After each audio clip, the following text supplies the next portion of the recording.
அனைவருக்கும் கணித வணக்கம். இப்போ பார்க்க போகிறது 7ஆம் வகுப்புக்குரிய கணக்கு முதல் பருவம் பயிற்சி 5 6. அதில் 12வது கணக்கு பார்க்க போகிறோம். இசட்டின் மதிப்பை காண்க அப்படின்னு சொல்லி கொடுத்துருக்காங்க, படம் கொடுத்துருக்காங்க.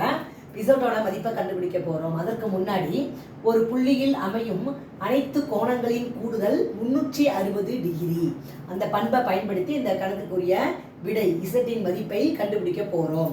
இப்போ பார்த்தீங்கன்னா அனைத்து கோணங்களின் கூடுதல். இப்போ முதல்ல 3z, அடுத்து பிளஸ் 2z மைனஸ் 5, அடுத்து என்ன இருக்கு பிளஸ் z பிளஸ் 10, அடுத்தது என்ன இருக்கு plus 4z minus 25 equal to 360 degree. இப்போ பாருங்க z எல்லாம் கூட்டிடலாம். 3 3 2 5, 5 1 6, 6 4 10z. அடுத்து என்ன இருக்கு minus 5 plus 10 minus 25 equal to 360 degree.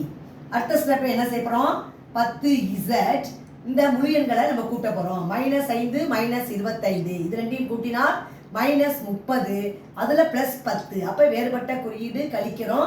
30ல் 10 போனால் 20 மைனஸ் 20 ஈக்குவல் டு 360 டிகிரி. இப்போ 10z ஈக்குவல் டு 360 டிகிரி. இந்த மைனஸ் 20 அந்த பக்கம் போனால் ப்ளஸ் 20ஆக வந்துடும். இப்போ 360 20 கூட்டினால் 380 degree. 10z equal to 380 degree. z equal to 380 by 10. பெருக்கிட்டு இருக்க 10 வலது பக்கம் கொண்டு போகிறோம், வகுத்தலுக்கு வந்துடும். இந்த 0க்கு 0 அடிச்சிட்டோம், மிச்சம் இருக்கிறது 38 டிகிரி.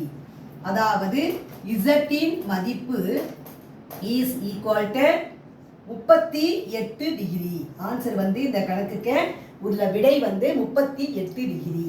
புரிஞ்சுங்களா?